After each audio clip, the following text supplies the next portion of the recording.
Ladies and gentlemen, good day and welcome to CreditAccess Grameen Limited Q1 FY22 earnings conference call hosted by ICICI Securities Limited. As a reminder, all participant lines will be in the listen-only mode, and there will be an opportunity for you to ask questions after the presentation concludes. Should you need assistance during the conference call, please signal an operator by pressing star then 0 on your touchtone phone. Please note that this conference is being recorded. I now hand the conference over to Mr. Rinesh Bhuva from ICICI Securities Limited. Thank you, and over to you, Mr. Bhuva. Hi. Thanks, Miro. Hello and good evening to everyone, and welcome to the CreditAccess Grameen Q1 FY22 earnings conference call. From the management team, we have with us today Mr. Uday Kumar, MD and CEO, Mr. Balakrishna Kamath, CFO, Mr. Nilesh Dalvi, VP Investor Relations. We will start with the opening remarks and then open the floor for Q&A. I would like to thank the management team for giving us the opportunity to host the Q1 FY22 earnings call. I will now hand over the call to Mr. Udaya sir for opening remarks. Over to you, sir. Thank you, Rinesh. Thank you. Good evening to everyone. I thank you for taking your time and joining us today to discuss our first quarter FY22 financial performance. The quarter was quite challenging as we witnessed the resurgence of COVID with much higher intensity compared with first wave, causing large-scale impact on human lives across the country. COVID 2.0 was quite devastating as we saw our near and dear ones succumbing to the wrath of pandemic. We are deeply grieved by loss of our 8 employees due to COVID 2.0. We have extended all the possible support to families of the departed employees, which includes compensation close to 4 times of their annual CTC, 1 year monthly salary to the family, or a job offering to the eligible family member. The timely response from the government administrations in form of imposition of lockdown restrictions, ramping up of the medical facilities, arranging vaccination drives on war footing, and increased awareness among people basis learning from COVID 1.0 resulted in COVID 2 waning at a rapid pace. We continue to encourage our employees and customers to get vaccinated at the earliest, as the vaccination was being conducted in age-wise phased manner. As of July 21, around 60% of our field staff and 86% of our head office staff have got their first dose.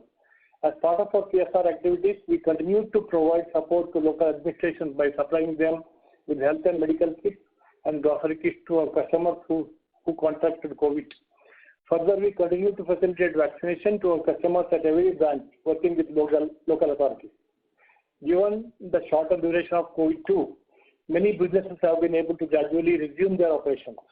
However, the recovery has been relatively slower across states, which witnessed stringent lockdowns during May and June, which got gradually relaxed in July.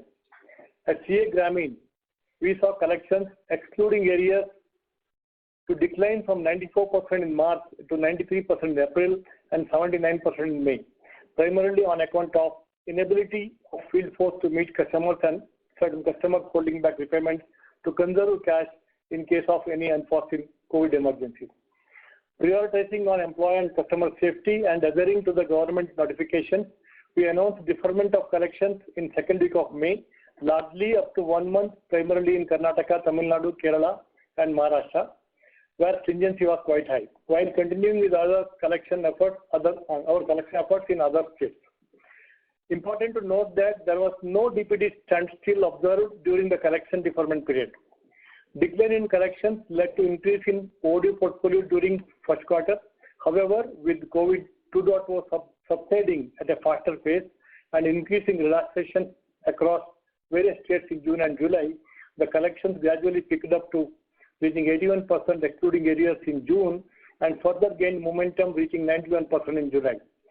Collections including arrears touched 97% in July, indicating robust recovery on the back of improved borrower confidence. We strengthened our collection team by redeploying 200 plus members from various business support teams to enable faster recovery. This will help us to sustain the collection momentum and work toward faster recovery over coming months. While it is early to accurately estimate the impact of COVID-2 on credit costs, the initial signs are very encouraging. the impact of COVID-2 has been less prolonged compared to COVID-1, and hence we expect the asset quality to recover at faster pace.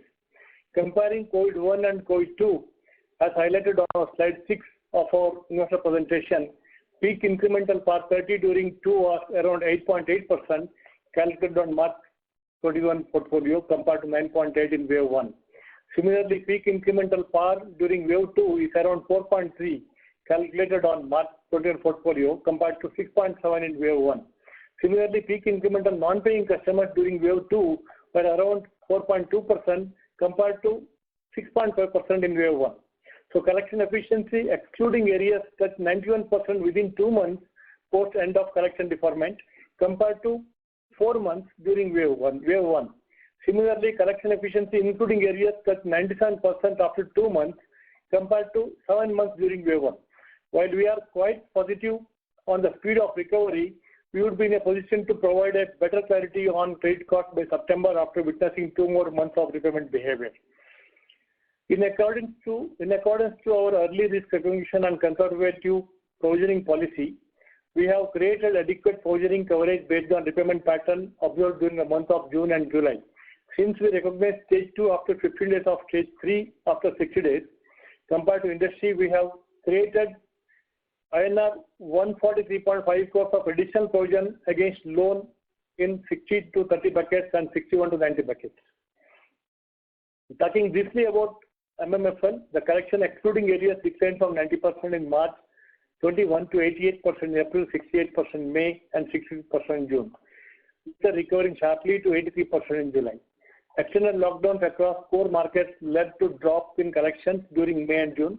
Collection deferment was allowed during May and June due to inability to meet customers, primarily in Tamil Nadu, Maharashtra, Kerala, and Karnataka. Collections received groups despite collection deferment helped in reduction of overdues, resulting in controlling PAR during quarter. On the back of robust improvement in collection in July, we have again got our focus back on business growth. In addition to opening 35 new branches in March, we opened another 66 branches primarily across newer states as part of our diversification strategy in July. In the month of July, our disbursement reached 1,107 crores at CA Grameen and 151 crores in Madura, together surpassing our disbursement during Q1 FY22. This progress is quite a good validation that we are back in the path of expansion and growth. While we shall drive expansion of branch network in CA Grameen, at MMFL we shall focus on increasing the business from existing branches through new customer acquisition and monetizing of existing 10.5 lakh customers base by generating higher business from them in line with our ethos of single channel concept of supporting the growing aspiration and all life cycle needs. Together, we are on our course to achieve initial achievement of our merger synergies in this financial year. We back our rural growth story in spite of current challenging times and shall continue to strengthen our competitive position in the market share. We remain cautious of the possible third wave. However, with increasing vaccination throughout the country, we believe that the impact of virus on both business and personal lives will reduce going forward, paving the way for back to normal course of business. Historically, we have showcased our ability to imbibe learning from adverse events and have risen to the occasion during testing times. The observe, learn and adopt approach adopted by us have proved to be a catalyst in providing the much needed capital creation across the hinterland. We shall continue to capture the growth opportunity being the largest trusted microfinance institution in the country. Talking briefly about our consolidated performance highlights during Q1 FY22, GLP grew by 8% YOY to INR 12,664 crore.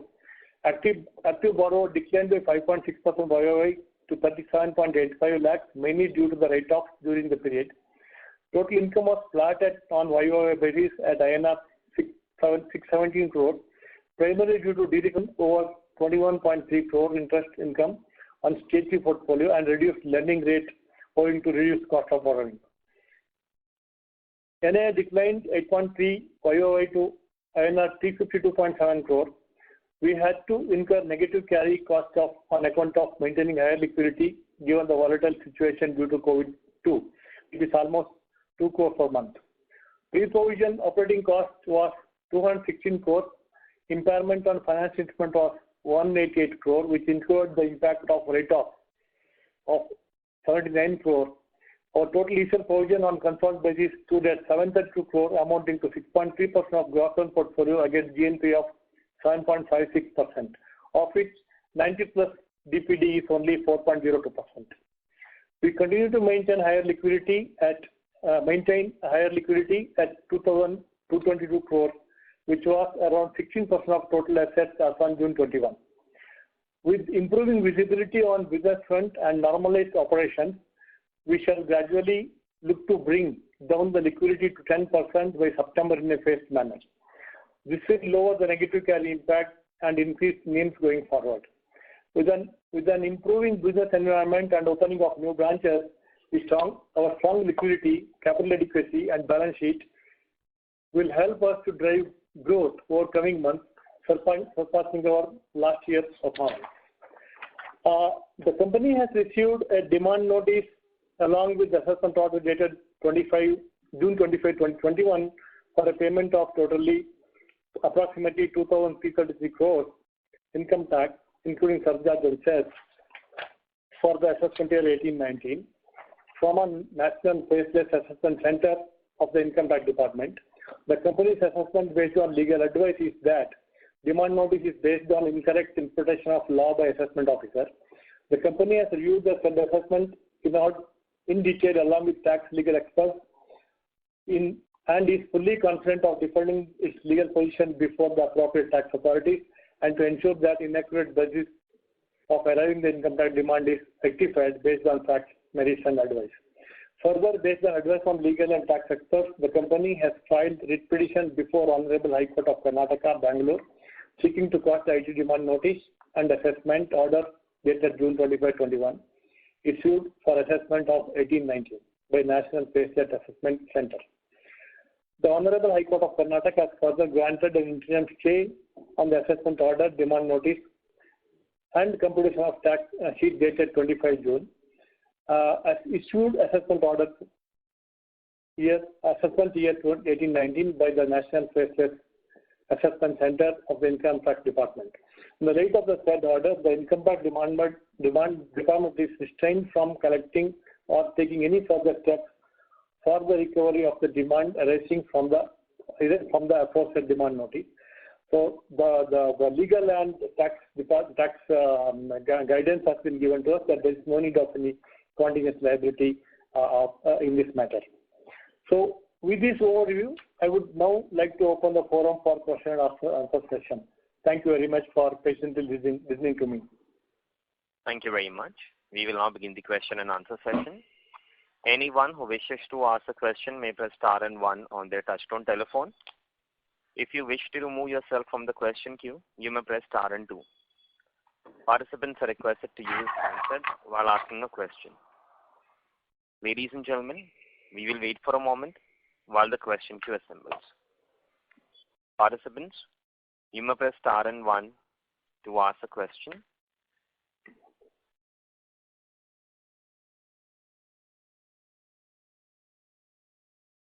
The first question is from the line of Shrival Doshi from Equirus. Please go ahead. Hello, sir. Good evening, and thank you for giving me the opportunity. So my question was on this collection efficiency number for May, wherein we had given holiday to the customers. So therein, the collection efficiency number is only for the non-holiday given customers, or is it? How should we read that number? This is for non-holiday given numbers. Okay. Thank you. So the next question was with respect to the branches that we've added during the quarter. So our overall branch number has not increased. So have we closed down some of the branches during the quarter? No, this branch opening what we did in July, Sipal. So that is why June number there is no change. Okay, got it. And sir, in the ECL, so for our stage 3, the overall ECL is close to 58-59% for the console also, and for the standalone also broadly similar. So I understand that for stage 3 it used to be around 70-75%. So do you expect that we will have to do incremental provisioning to reach to that level, or we expect there will be rollbacks and it will not be material? We expect a rollback. That is why we provided little less, because there's a large number of customers are paying customers. We are paying more than 50% of the monthly dues. So where we have taken little lesser LGD. That is why the average has come down to 57%. Okay. And just one last question with respect to this rollback. So based on your experience and based on our customer track record also, what percentage of the customers tend to roll back to say on the date of payment they're able to repay? So basically becoming standard from part 30 bucket. So have we done any analysis or any some work on that side wherein we come to know on this side? So this is very different from a stable period to a pandemic period, Sripal. So in the pandemic period, the people going into 30-60 bucket was quite fast, and similarly coming out also quite fast. The stable period normally, once they cross 60 to 90, there is a little lesser. In the case of current situation, I can't say it is a continuous process. At least July month we observed close to 52 to 54% moved from 60 buckets to 30 buckets kind of thing, or 60 bucket to below bucket. Acha, okay. And so I can't say it's a standard stable process because the speed of coming back also fast. That is what only I can validate here. Right. So just one aspect, that does the weekly collection model help us here, because the EMIs are relatively smaller as compared to the monthly model. So it helps probably weekly collection model more to roll back versus a monthly collection model. So because we have Madura, which is on the monthly side, and we are on the weekly side. I mean, I don't want to tell about others. For everybody, their baby is very good. So for us, weekly worked always well, and we continue to work on weekly, which is validated multiple times for us. Okay. Thank you, sir. Thank you so much, and good luck for the next quarter. Thank you. Thank you. The next question is from the line of Apurva Trivedi from Moon Capital. Please go ahead. Yeah, hi sir. Thanks for the opportunity. A few questions from me. One, on the tax issue, if you can just clarify, what kind of timing do you expect for resolution? Have you, received any advice from your lawyers on, the process from here on and how long it will take? Yeah, Apurva, see, with the stay from the government, actually there is no order to us now. It is back in the tax officials court. They have to come back and submit to the court, actually. So unless they come back, they have to submit justification for their decision. Yeah, they have to come back, and until then we are not supposed to act on it actually. So as of now, there is no order for us. Okay. I mean, I guess it will depend on what the tax department comes back with, and if they insist on this, then presumably there is going to be subsequent processes. From the legal and accounting expert point of view, there is no case. That is why they say that there is no need of any provision requirement also or a contingency requirement also at this point of time. Okay, but just to be clear, so the High Court has asked the tax department for explanation of the demand notice, right? They have not said that the demand notice is not valid. No, what they said is demand notice is stayed. If any objection, they have to come back. Okay. All right. The second question, you mentioned, yeah.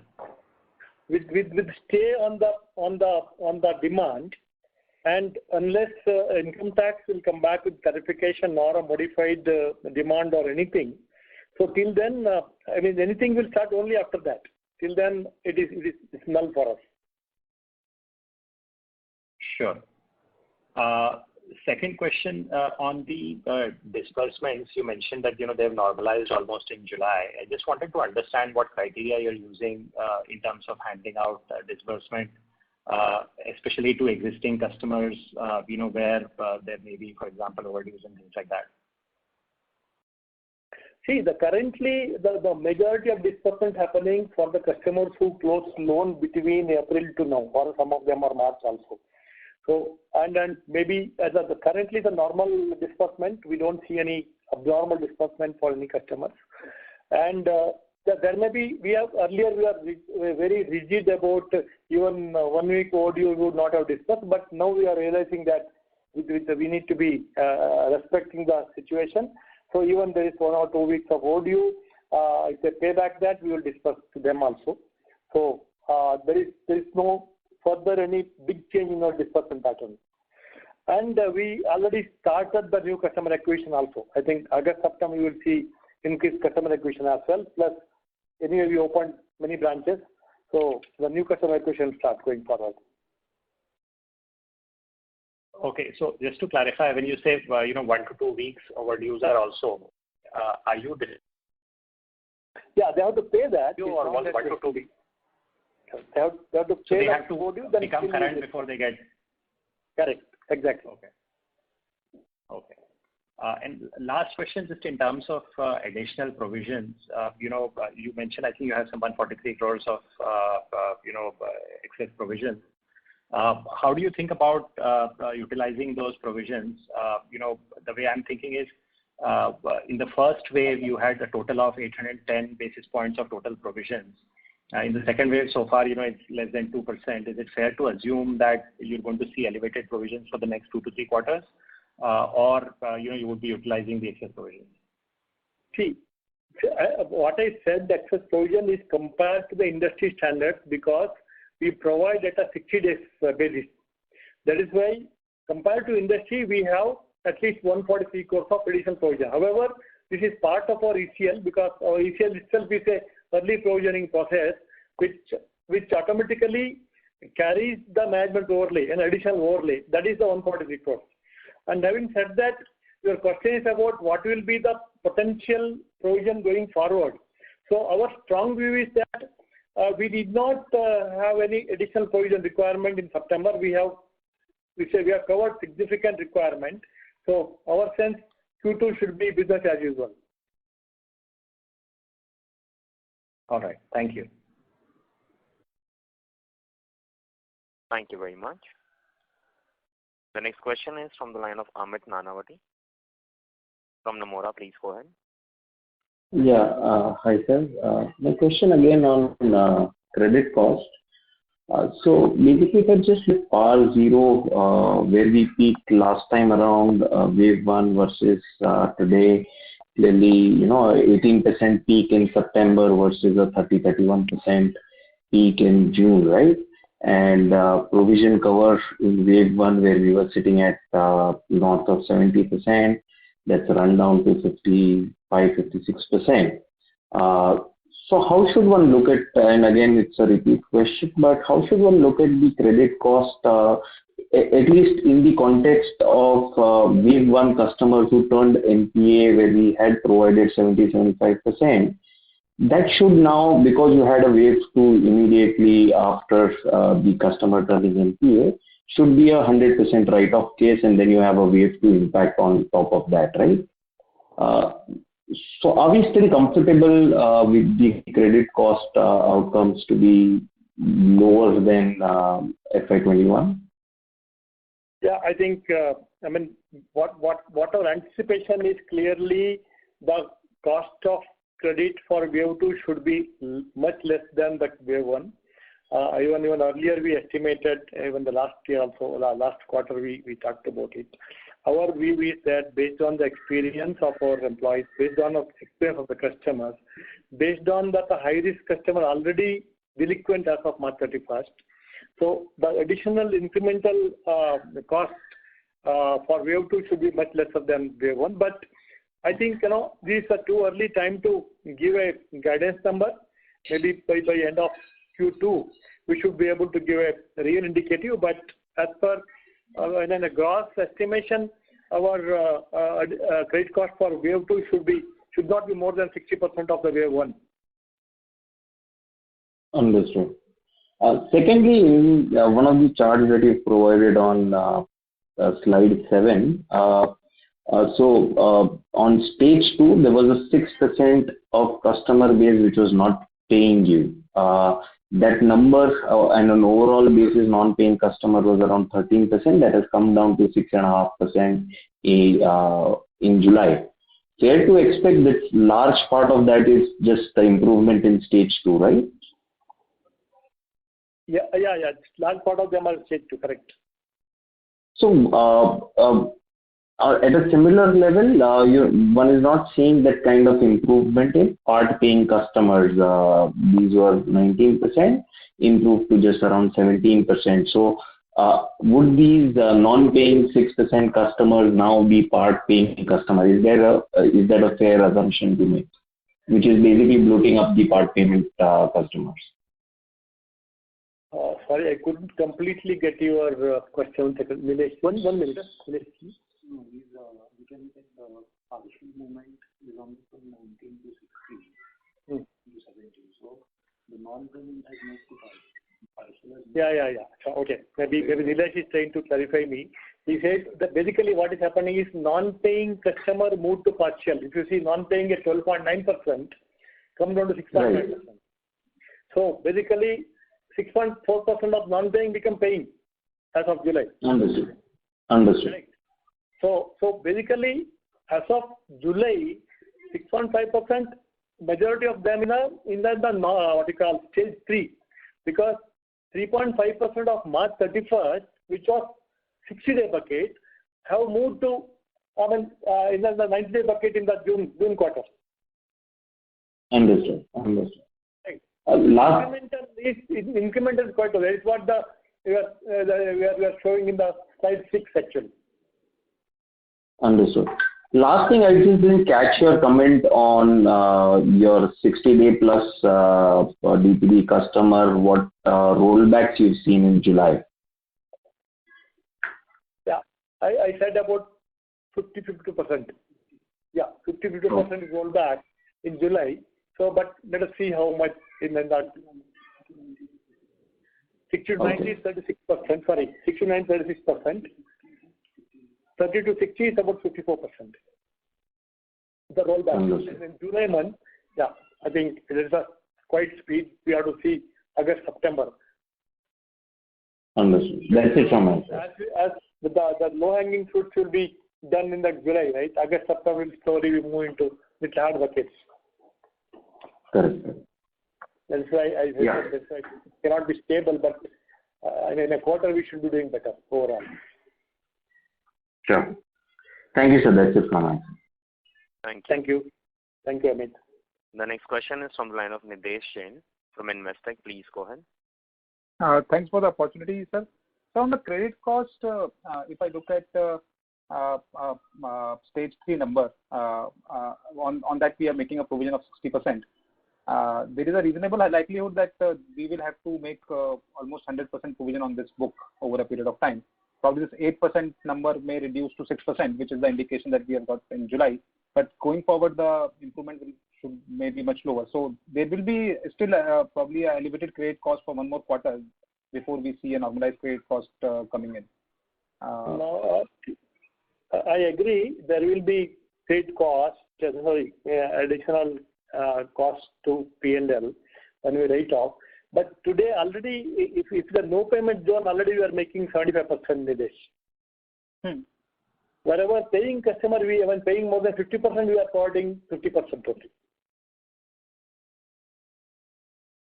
So even when we are writing off, whenever, I agree that about 20% or 25% we have to take the cost of P&L at that time. So it may be Q3 or Q4, but overall, we also assume that almost 25% will come back. So it will eventually net off the cost. The flow back will take care of that additional requirement. Sure. And in Madura also, I think there could be a possibility that the credit cost may remain elevated in the coming quarters because the collection trends are inferior to credit access. Yes. Correct. So Madura, normally, there will be 1 quarter lag between us and them. So probably we will have to do little higher in Q2, because if you see all the last 4 quarters, we have seen that there is little lag in the going into stage 3 because of monthly collection and about that 90 days DPD bucket we use. So maybe there will be slight increase potential in the Q2, but still we believe it won't be significant. Sure. And so lastly, by when we will be moving to weekly model in Madura? The complete integration with Madura, entire process on the ground, when will it happen? Yeah, I will tell you. What happened, already about 250 branches we moved into our own system, T24 system. And the new customer acquisition Madura is already on a weekly new model, any new customer. Okay. During this quarter, another 250 branches already, almost between July, August, we are moving the balance, all branches. So that means from September 1, all the branches in Madura will do any new customer in the new model only, not the old model.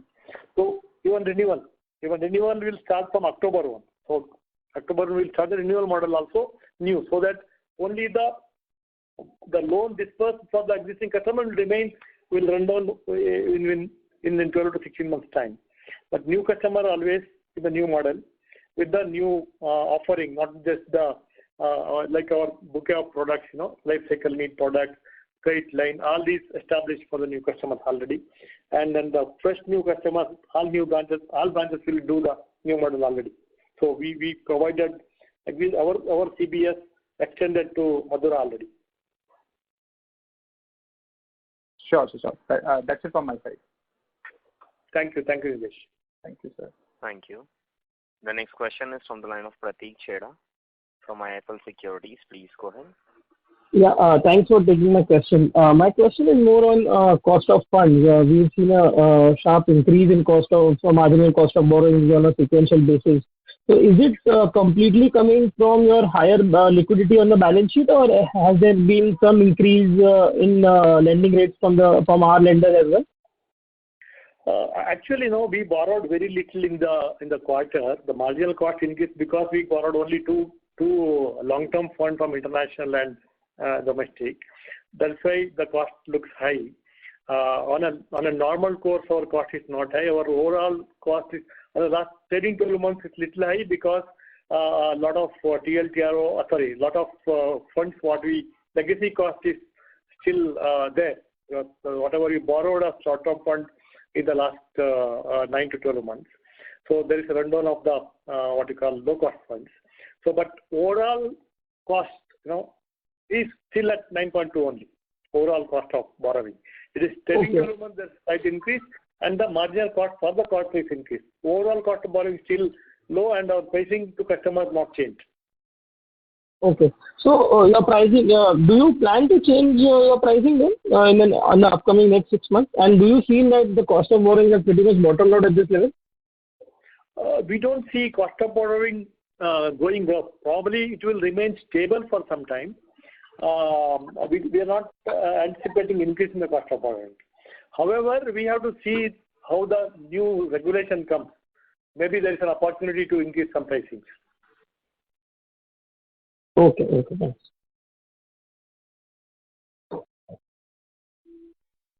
Thank you. The next question is from the line of Akshay Ashok from Dalal & Broacha Stock Broking. Please go ahead. Yeah, hi. So what is the percentage of top-up loans in this disbursements done in July? And if you can give any idea about any restructuring. Sorry? What is the percentage of which loan you said? Sorry.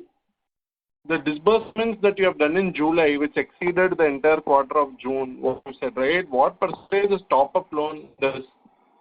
No, there is no top-up loan. Okay, and I can't hear you. So only people who have paid have got this loan, or it's not new customers, right? It's a renewal of the loan. Customer would have paid back in March, April, May, June. We would not have dispersed because of all these strict lockdowns and disbursement in operations or restrictions in operations. So the renewals have been carried on. renewals. There may be insignificant, other loans like additional loans, which normally no, because many loans are yet to be disbursed to customers. There are waiting borrowers. What is the percent restructured in this quarter? We are not restructured loan, you are asking?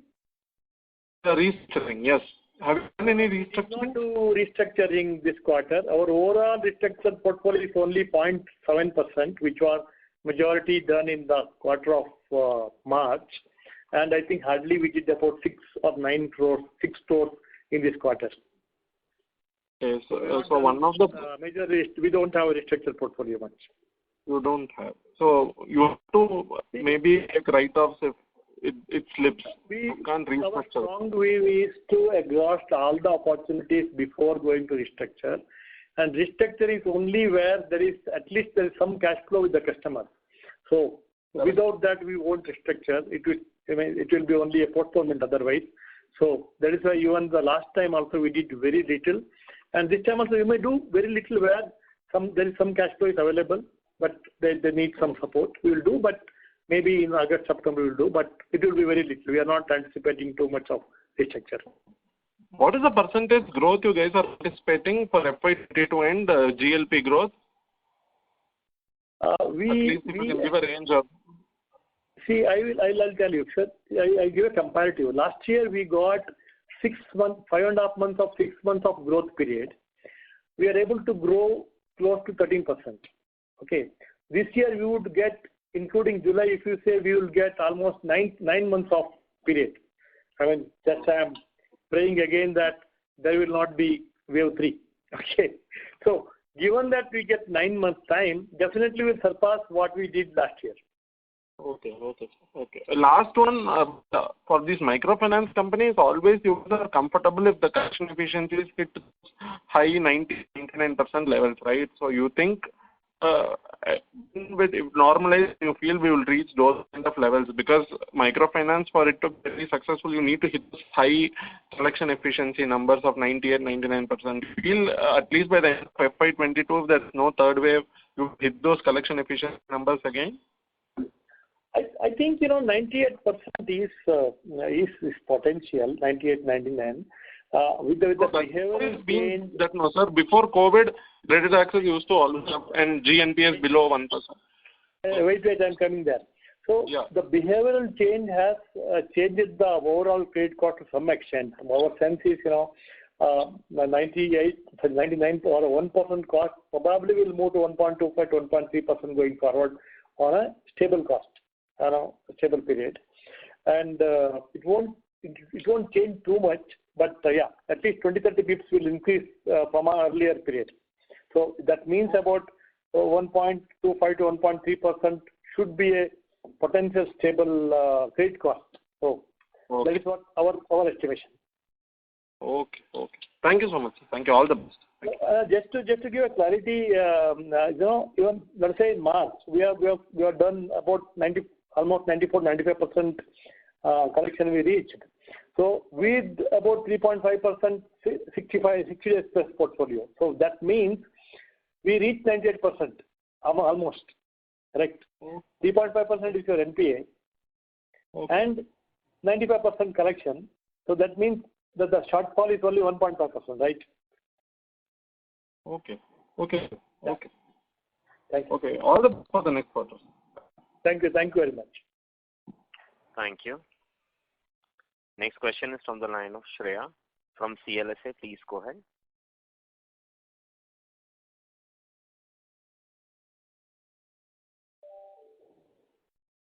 Shreya, may I request you to unmute your line from your side and go ahead with your question? Sorry, thank you so much. So I have 2 questions. One is from the side of the state-wise PAR 0 book. So the experience has been that in wave 1 we saw Maharashtra struggle, and we saw the recovery in the state delayed with the collection efficiency struggling in that state for quite some time. While we understand that you are anticipating lesser impact of wave 2 and you're seeing lesser impact of wave 2, can you talk about Karnataka and Tamil Nadu, because the PAR 0 book Karnataka is the highest and Maharashtra and Tamil Nadu are somewhere at par. So if you can talk about these two states specifically and what kind of recovery or challenges that you're facing over there.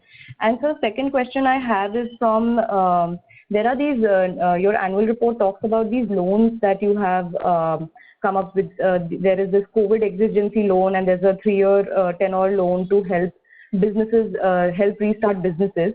So if you can give a little bit of detail about these loans, how many customers have been given these loans, what kind of share of the gross loan is it, how big is it, how small is it? If you can give some details on this. Sure.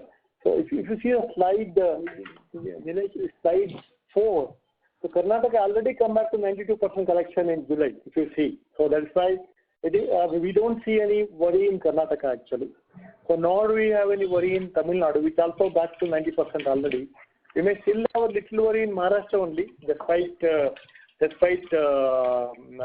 it's done very well, but still we may have a residual impact in Maharashtra more because of the continuous lockdown in many places for a longer period, also followed by again flood impact in majority of the southern Maharashtra districts. So we still have some challenge in Maharashtra, but we don't see any challenge in Karnataka and Tamil Nadu. From a collection perspective, the progress what we are seeing is quite positive in these two states. So Maharashtra is little challenge, MP has little challenge, but other states we are doing very well. So but the table on figure 4 is for, it excludes the EMI holiday customers, right? So in spite of that, you don't see any challenges for Karnataka, Tamil Nadu for that matter? No, we don't. We are not seeing any challenge in Karnataka and Tamil Nadu. So the entire state does not have any pockets of lockdowns the way Maharashtra has been facing those district-wise lockdowns still happening? It was very, very few states. For example, Mysore had some little extra lockdown, and currently also because of bordering districts have some lockdowns.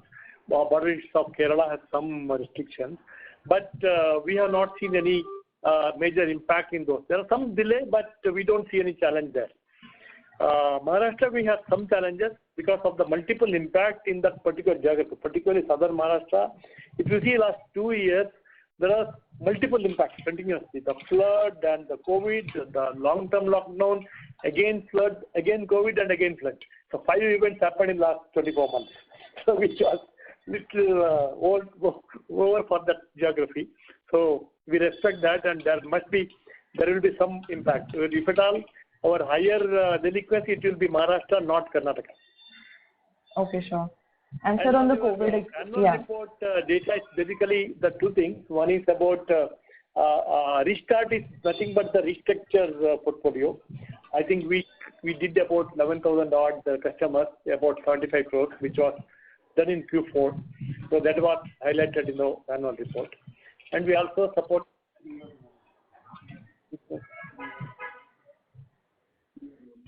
The 3-year loan what we started is the retail finance loan. Sorry, even in the microfinance, if the loan is more than 80,000, if any customer takes, we made it 3-year loan, not the 2 years, because we don't want the high EMI for the customer. That we are not dispersed with many, but maybe I have how much? 6%. Sorry, we have 6% of the loans in 3 years loan now. 6% of gross loan portfolio. Yeah, 3 years, 3 years portfolio. And so that COVID exigency loan that is there? No, that was done initially in the first lockdown time. The OTP-based disbursement, that is basically 2,000 rupees loan if customer wants emergency money to credit to their bank account, because it was lockdown, no movement of there, but if only bank was operating. I'm talking about March, April of 2020. Of 2020. Okay. Yeah. Okay, sure. So at that time, what we did to inform the customer, if they have any very emergency, they can call us. We can disperse to their bank account 2,000 rupees on a OTP-based authentication. But it was not very. I think 200-300 people have taken that advantage at that time. But that all depends on course. Okay, sure. Thank you. That's it from me. Thank you, sir. Thank you very much. Thank you very much. The next question is from the line of Abhijit from Kotak Securities. Please go ahead. Yeah, hi. Good evening, sir. Sir, just to go back to the DPD movement, especially the 0 to 31, So what we see is that the 0 to 30 has moved down sharply in July, whereas the older buckets are close to kind of flattish. So want to understand, like in the context of what you said, like there's been some disbursement support to the borrowers given as well. So want to understand like the 1,000 or 1,100 crore kind of disbursements that you've done in July. If you can quantify what share of that would have been to, let's say, pool of customers which were in 0 to 30 pool as of end of June. I think, it is 0 to 30 could be some, but I don't have right now classification of that. But majority is it's actually paying bucket loan. As I said earlier, it's a renewal of loans where customer have paid the loans already between March, April, May, June. There is no, I don't think there is a relation between the older bucket moving and the disbursement. The older bucket will move because whichever in 60-day bucket, even 30-day bucket of March 30, there's a high tendency of moving in the Q1 because there's a lesser ability for us to go and follow up and recover at that point of time. Got it. Sir, that is why the higher bucket remains at that level. Yeah. And just from a thought process point of view, like want to understand why we have refrained from doing any restructuring as such. Like as in if you're able to cut down the EMIs for the borrowers by let's say half, shouldn't that itself kind of drive better behavior on the ground? Or if you can kind of share what kind of no, there is you have on that?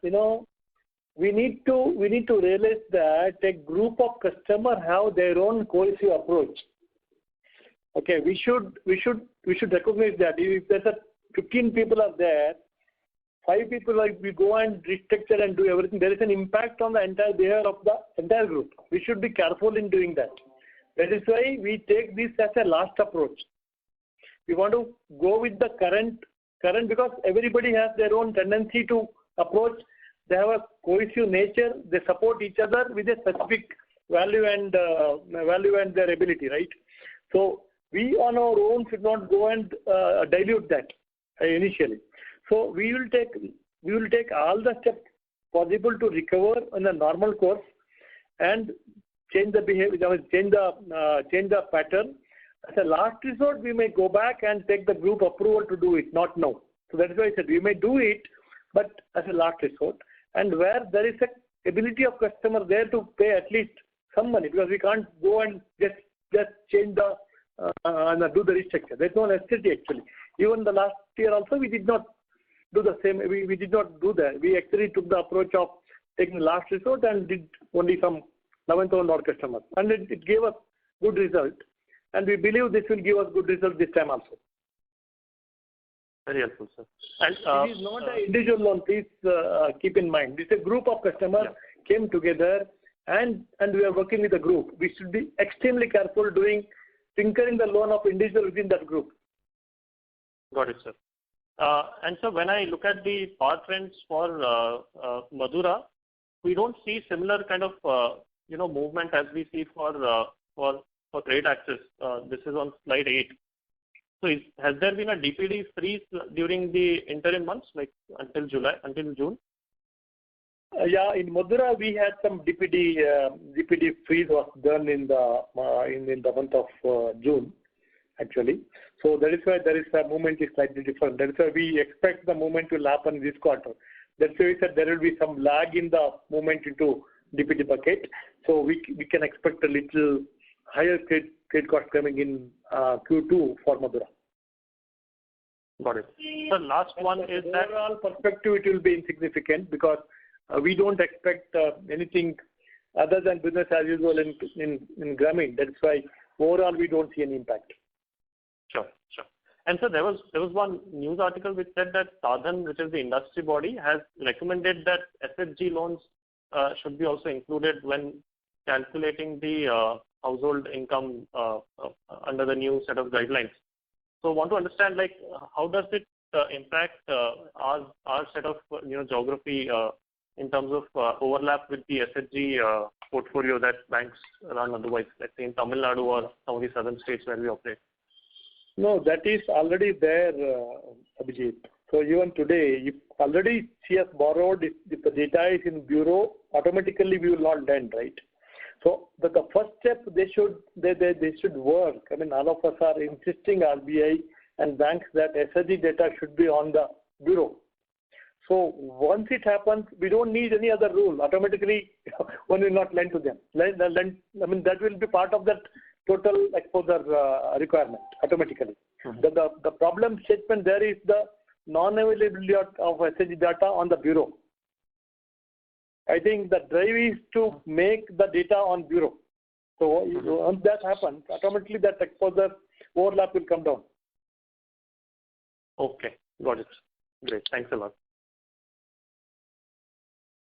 Thank you very much. Thank you. The next question is from the line of Manan from ICICI Securities. Please go ahead. Sorry, I'm from ICICI Prudential Mutual Fund. Sir, I had one question on the collections front. The data that you have presented, so we understand that collection deferment would not have gone past June. So, is it right to assume that the data that you presented for July includes the entire portfolio and the collections around it, or that there is some deferment that's spilled into July as well? No, the entire July, there is no deferment at all. It's completely due for the entire portfolio and collection for the entire portfolio.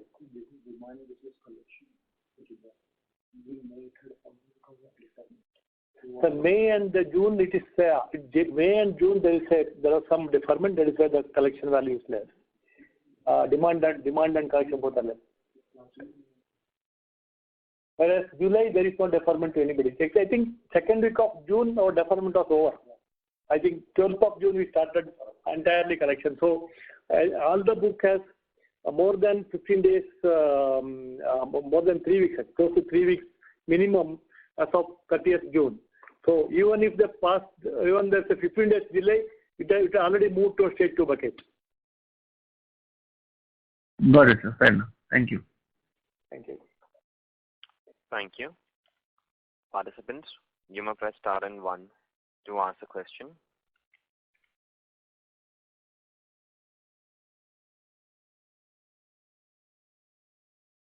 The next question is from the line of Sarvesh Gupta from Maximal Capital. Please go ahead.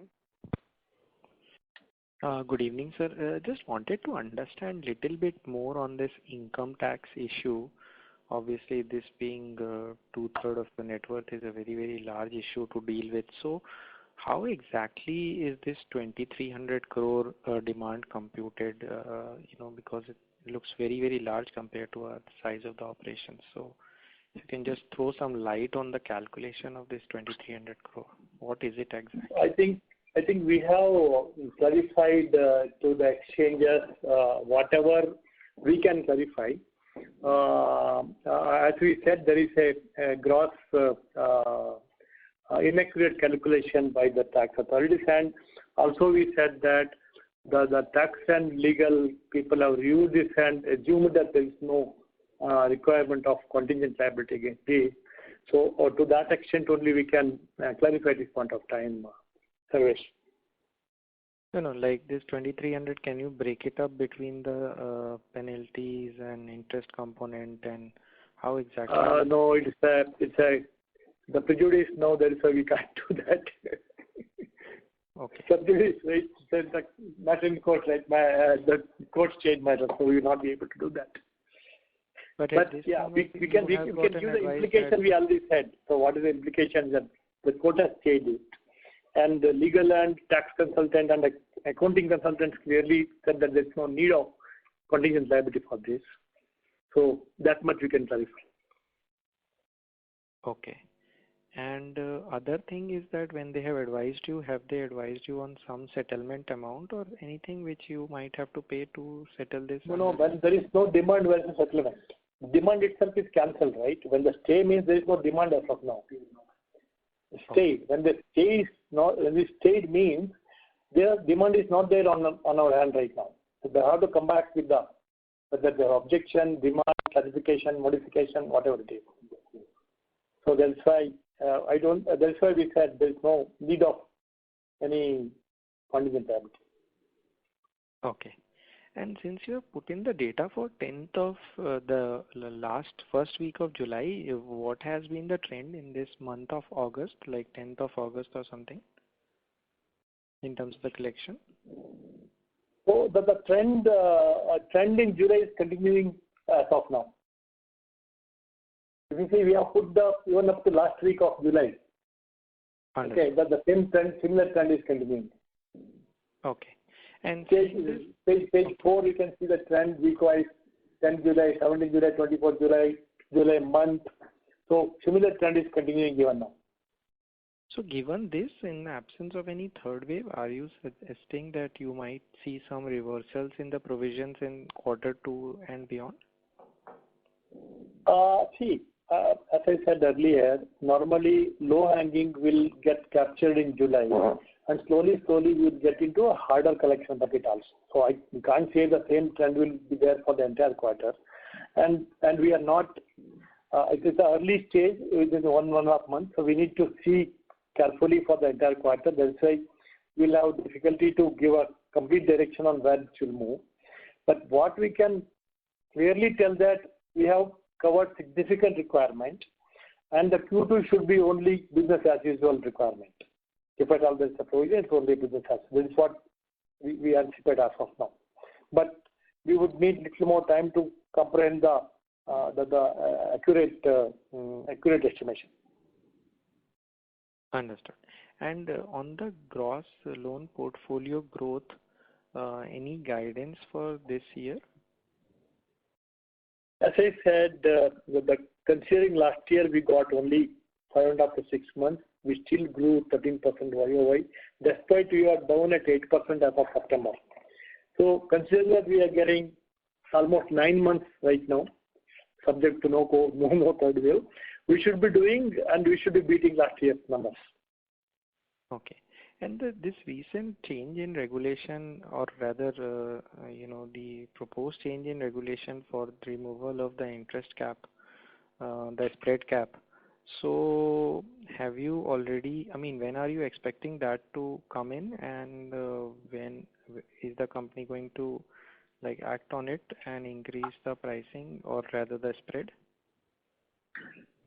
Difficult to say now because we don't know when the regulator will come back, because I think they collected the feedbacks up to 31st July. That is what the time.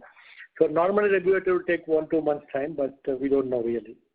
But I think as I say, institute, we are always ready for changes in regulations, and we believe this is positive for microfinance industry and for us also. And being rural will be more helpful than the urban player coming in this regulation. So we believe we are ready whenever it comes. This will give an opportunity, if at all, whatever the draft will come into rule. We don't know really what will come into rule, what changes will come for the draft. The pricing change will be definitely a good support, so that we will be able to price based on the credit risk rather than depending on the margin cap. So today, we are not, actually microfinance industry, particularly NBFC MFIs, are not in a position to price based on the credit risk rather than pricing based on the margin cap, which is very unique in the world. So we welcome if that change comes as quickly as possible. Understood. So just one suggestion on the presentation. I think now that we had Madura for almost more than 12 months and all the comparisons are YOY, I think we may consider just having one consolidated picture instead of having two separate pictures, because now it's basically one entity only, and it's been there with us for more than 12 months. Yeah. Agreed. We are already planning it. Maybe next quarter or so we will start planning to merge the slides, and so that we'll give one single picture. Sure. Thank you, sir, and all Thank the you best for the coming quarters. Thank you, Sarvesh. Thank you. Next question is from the line of Balakrishna from Axneon Investments. Please go ahead. Good evening, sir. My question is related to competition. Because of high growth in last decade, that is seen in microfinance industry, do you see more competition because of future growth potential? Are you seeing the more competition presently, or do you expect more competition in future? See, competition will grow, but there's a large opportunity still out in this particular segment. As per our estimation, the unbanked and low-income households in this country are quite large, and only 30 to 40% of them have been assessed by microfinance today. Through all the form of microfinance, whether it's bank or universal bank, SFBs, NBFCs, NGOs, and NBFCs. So almost 60% of them, and majority are in rural. Out of that, 75% are in rural, actually, which is our forte. So despite competition, I think we have large opportunity to encash going forward. Sir, my second question is related to borrowing cycle. Do we have a classification of borrowers on the basis of borrowing cycle? Yeah, we have. We do what I think we have in presentation, as you mentioned. More than 3 years, we have about 12.1 lakh borrowers, which is quite large actually, almost 40% borrowers, 40%, which is quite substantial. And we always believe the customer retention is most important. We have the highest customer retention at about 87%, which is very important for us, which will help us to grow with the lower acquisition cost and lesser risk in terms of loyal customer base. Okay. The another question is with more recognition and standardization of microfinance industry by RBI. Do you see political risk getting reduced gradually and more stable and sustainable growth in the next, let's say, 5 years or 10 years? Hoping so, but having said that, I'm not sure we are into any major political risk. If you observe today, the regulator is supportive, the government is supportive, central government is supportive, all state government support you. They are supporting the microfinance operation in every state. So there was exception on Assam, which we are dealing with separately, but by and large, all states are supportive. We don't see any major political risks we are facing today. Thank you very much. Sorry to interrupt, Mr. Balakrishna. I'll request you to come back in the question queue for a follow-up question. The next question is from the line of Shreepal Doshi from Equirus Securities. Please go ahead. Hello, sir. Thank you. So just one question. On our strategy has always been to grow the on-book balance sheet. While this quarter we've seen, on-book upon the overall AUM coming down to 85%. So going forward, when the situation normalizes, will we see again the on-book growth, driving the overall growth? Shreepal, we entirely on-book only. I think it is basically the direct assignment what we did to some banks for raising funds. It is not non-book portfolio. It's because of the balance sheet India's perspective, we cannot hold those portfolio in our book. That is why there's a difference. Okay. Got it. And so just on the write-off side, so once we write off the customer, we never lend to those customers incrementally, right? No, not necessarily. If they pay back the loan, they have to pay back the whole loan, right? If they pay back the whole loan, we're happy to lend them later. No problem at all. There's a rigorous effort in recovering the money, and also if they pay back the money, we lend them. They join the group back or they form the group. We can lend them again. Because then like if the same if some customer has been written off by some other lender, so that dents his credit score, right? So then in that case, do we take those sort of customers also or acquire those sort of customers? That is very less. We look at our customers in this kind of lending. So normally, bureau based customer where there is a negative we normally don't lend to them. Okay. Got it. And sir, just one aspect, like in our annual report, we've highlighted about, becoming a single channel for all lifestyle financial needs of our customer segment. So, don't you think that also leads to increase in the risk, because while we are eating up the entire pocket of the customer, that also increases the risk because we are the lender to that customer segment. So, any thought process here? Of course, we need to review every potential risk in our expanded thought process. So far, also, I think we are one of the high risk governance model. Obviously, we will expand that to our new model also. So this thought process is moving from a borrower to addressing the borrower family actually. So eventually, our thought process is to address the need of the family, not only the loan. Today we are addressing all loan requirement to them. Maybe beyond loans.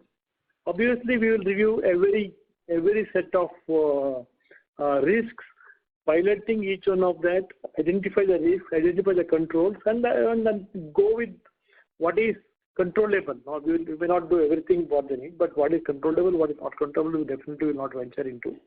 But the risk governance, business potential, revenue potential, all those things will be taken care before expanding such businesses. Got it. Thank you so much, sir. Thank you. Thank you. Thank you. Next question is from the line of Anand Bhavnani from White Oak Capital. Please go ahead. Thank you for the opportunity. Anand, sorry to interrupt you. Voice is breaking. Sorry, Anand, you are breaking. Is it now? Sir, again, your voice is still breaking. I request you to come in a better reception area, please. Give me a second. Sure. I hope this is better now. That's still breaking. Hello. Go ahead, sir. Yes. So first question is on tax. Has any other microfinance? Question, Anand. Fine, I'll come back with you. Yeah. Okay. Sorry, I think if you are breaking again, maybe try to get into a proper network area. Thank you very much. Ladies and gentlemen, we'll take that as the last question. I will now hand the conference over to Mr. Uday Kumar for closing comments. Thank you all. Thank you for your patient hearing, and we as an institution will continue to put our best efforts to ensure that protect the company's interest, protect the investors' interest, and I think the management team is with me to rededicate ourselves to ensure the coming back to normalcy, and we are confident about it. So thank you very much. Have a good night and stay safe. Thank you very much. Thank you very much. On behalf of ICICI Securities Limited, that concludes this conference. Thank you for joining us. You may now disconnect your lines. Thank you.